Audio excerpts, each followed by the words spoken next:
Gaillard, mon beau Gaillard, cette vidéo Jeep Garage sur les sons de lambda, elle est pour toi, je te la dédie.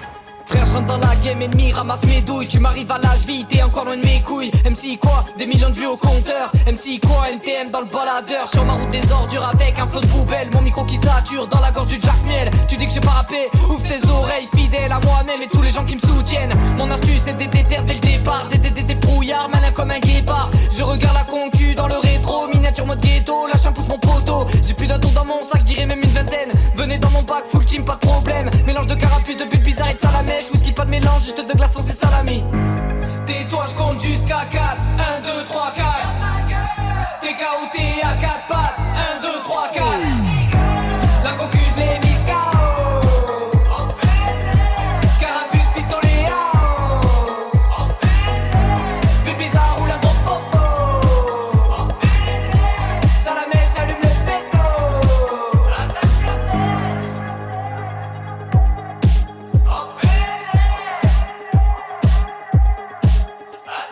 Baisse les rapports, oui j'ai pas l'air d'un rappeur en taureau sur le... Il y a quelques mois, tu as fait une vidéo sur les fuel trim. Mes abonnés et moi, on l'a regardé, on n'avait pas bien compris. Je t'en ai parlé, on a eu quelques mots à ce sujet et j'ai pensé que tu allais nous refaire une belle vidéo de vulgarisation sur les fuel trim. Mais apparemment non, tu as préféré nous tartiner avec ton P18.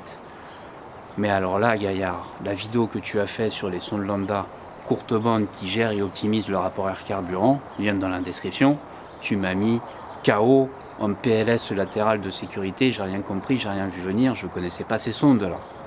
Donc ne connaissant pas, je me suis dit, je vais me renseigner, donc j'ai demandé à Monsieur Orange, tu sais, l'ingénieur en tout, mais de rien. Il m'a dit non, putain, je suis vert, je connais pas. Bon, il me l'a pas dit comme ça, Orange, tu sais comment il me parle, il a fait en 42 coupes, non, je ne connais pas. Bref, ne connaissant pas, je me suis pas démonté, je me suis dit, je vais bien trouver quelqu'un qui connaît ces sondes. Donc j'ai demandé à François, de Garage Bagnole et Rock'n'Roll. Lui, François, c'est un gars sérieux, ces trucs-là, forcément, il connaît, tu vois. Putain, il me dit la même chose.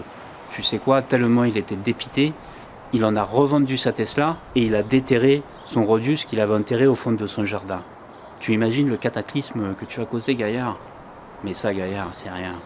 Le pire dans tout ça, Wolf, ton copain Wolf, il en a viré son potentiomètre et il a commandé un boîtier GLB. Bon, bref, tout ça pour dire, Gaillard, si tu as envie de faire des vidéos de vulgarisation sur les sondes lambda plus conventionnelles qui ne gèrent rien, les larges bandes et les bandes étroites, je t'invite à regarder la toute première vidéo que j'ai faite, lien dans la description sur le sujet, tu verras, elle est simple et assez explicite puisqu'elle a 93% de likes, donc tu devrais facilement comprendre.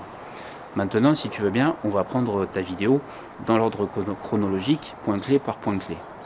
Dès le début de la vidéo, tu nous dis les sondes lambda, elles gèrent et elles optimisent le rapport air-carburant et elles travaillent avec les maps dans l'écu. Bon, ça, je pense que c'est la techno des courtes bandes que moi je ne connais pas.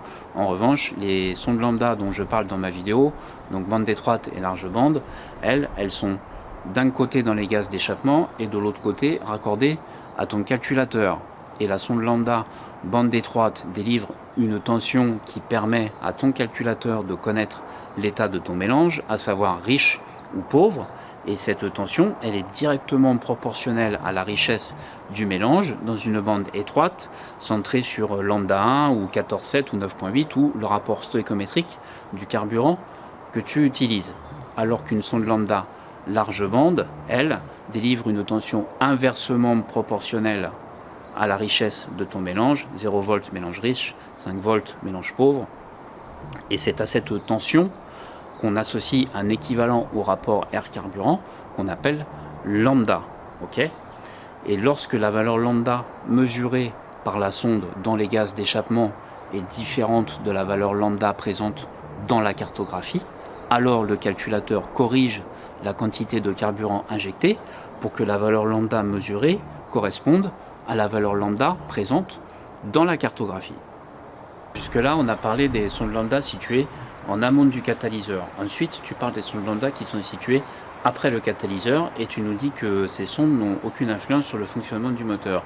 Pourtant, toi qui connais bien les BMW et les Audi, tu aurais pu parler des fuel trim arrière qui sont déclenchés par le calculateur lorsque le niveau d'oxygène résiduel présent dans les gaz d'échappement après le 4 ne correspond pas et que ces fuel trim ont autorité sur les corrections de carburant à long terme LTFT.